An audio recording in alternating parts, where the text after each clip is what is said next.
If you lost your mother to death, or if your mother was emotionally absent or narcissistic, then you have missed the nurturing care of a mother.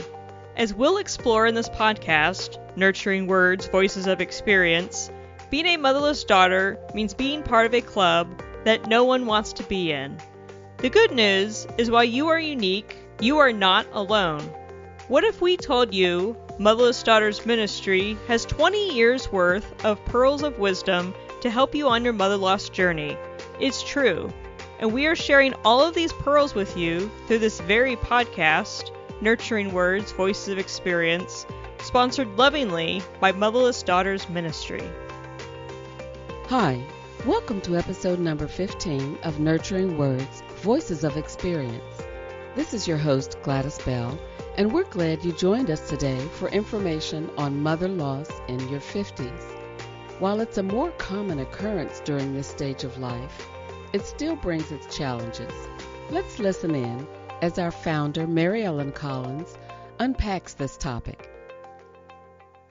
The 50s is a time for transition, change, and loss.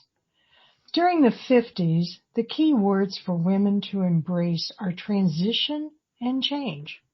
Everything in your life changes as you have known it, and with each change comes the loss of what was, and therefore the grieving has to happen. And if you've lost your mother in your 50s, what I want you to do is share. I want to hear what you have to say. Share your thoughts and your questions in the comment section. We'll respond to your comments.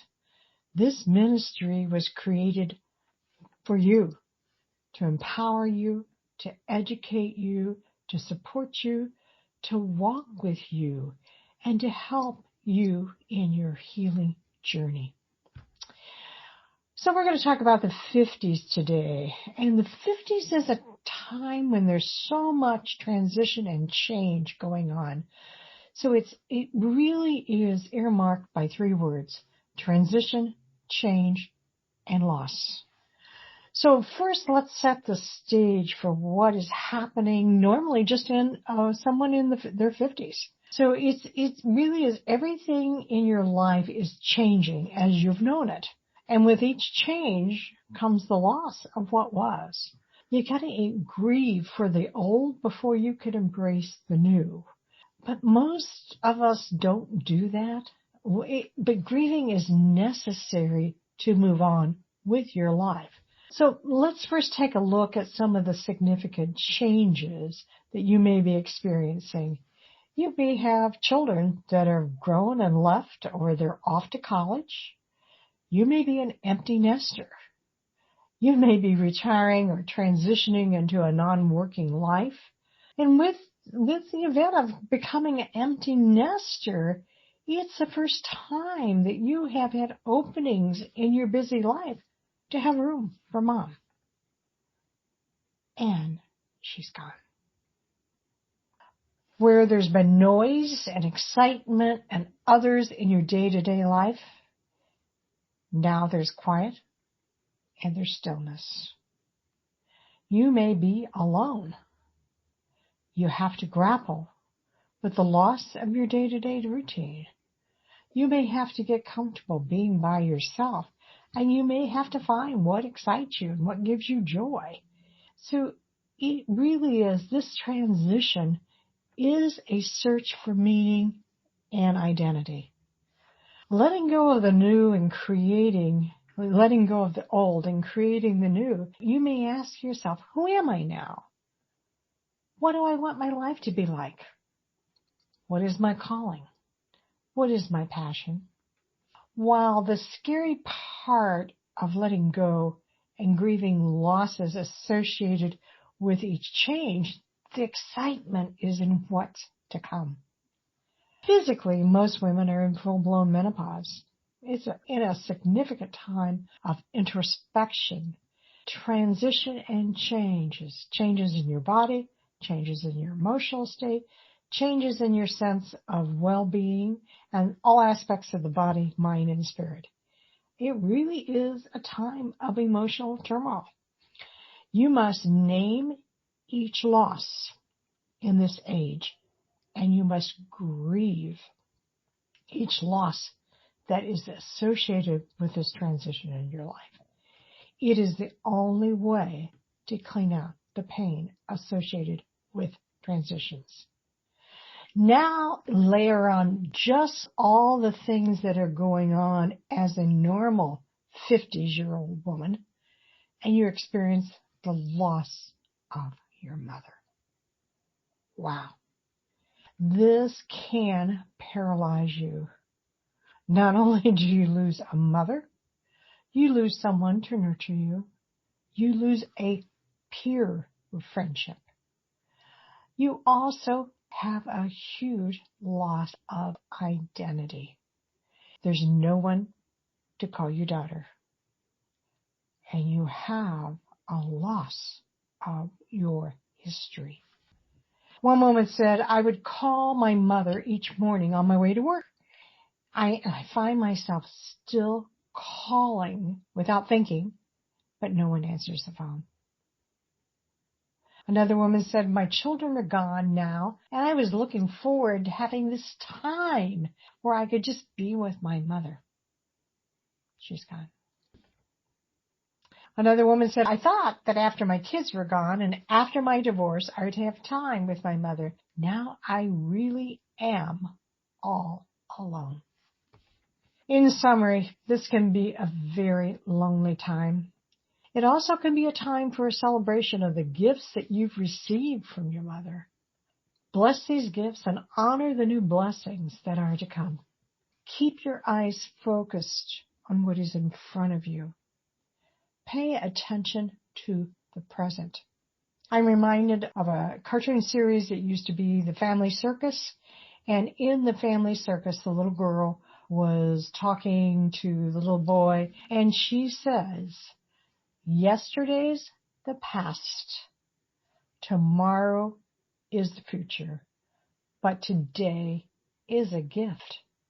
That's why it's called the present. My prayer for you as we end our time together is for you to find peace and healing. God does not want you to be alone in your grief. Reach out. If you have experienced mother loss in your 50s, do you relate to any of these examples? Share your stories. Reach out to those who have walked in your shoes. How does this play out in your life? We're going to take a short break, and when we come back, we're going to go oyster diving for some of the pearls from today's episode.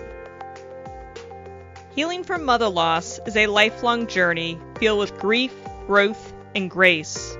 The scars go deep and the pain can be relentless. Mother loss affects every aspect of a woman's being, regardless of age of loss or how the loss occurred. Our Monday virtual support groups are the life raft you've been needing.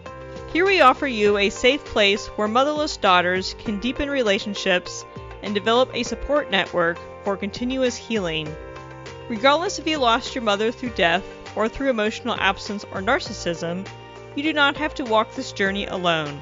For more information, visit our website at motherlessdaughtersministry.com and click on the Groups and Classes tab. Today's episode was personal for me. It is my story, as I was 54 when my mother, who was 79 years old, passed away from complications following heart surgery. Although our mother-daughter relationship history is a pleasant story, it does not make the grief journey any easier. Mary Ellen mentioned the changes that sprinkle life in the 50s era. As for us, we had become empty nesters. I was still working and busy in the community and in church as a ministry wife. My mother had purchased a house across the street from me years before her retirement while our children were still in school. So we enjoyed dinners together, vacation, church attendance, and daily conversations. I talked with her every day at least twice. We enjoyed one another's company. She was an integral part of our daily lives. She loved to shop and went to stores each day, whether or not she ever made a purchase. At Christmas, And all year long she always looked for and bought things people she cared about would enjoy. Looking back, when I was a little girl, she always took me with her shopping, which is probably why I don't like shopping today. But the daughter we just lost 1 year ago was her protege and loved shopping as much as her grandmother. They were two peas in a pod. As a busy adult, I did not shop with her, but as I looked toward retirement, I vowed to spend time with her in her favorite pastime. Now we would not have that opportunity. They are both gone. So regret filled that memory on top of a mountain of existing grief that became an avalanche last year. The grief, even after 16 years, is palpable. It is at times overwhelming. After our daughter's death, it became all but impossible to bear. The chains of this loneliness are only broken by the years of precious, beautiful memories, of lives well lived. But for the grace of God, my family, the help of the angels He has dispatched on my behalf, and the prayers of many, I am standing on the Word of God and the promises it contains. And that's the rest of my story. Another version of the poem Mary Ellen shared is, "Yesterday is history, tomorrow is a mystery, but today is a gift. That's why it's called the present." Reach out to those who are walking in your shoes. Share your story. It just may turn out to be a means for another person's survival. Remember, you are not alone. Thank you for joining us here at Motherless Daughters Ministry. If you need more nurturing words, we encourage you to have a listen to other episodes of this podcast. Don't forget to hit the subscribe or follow button so you can join us again next time.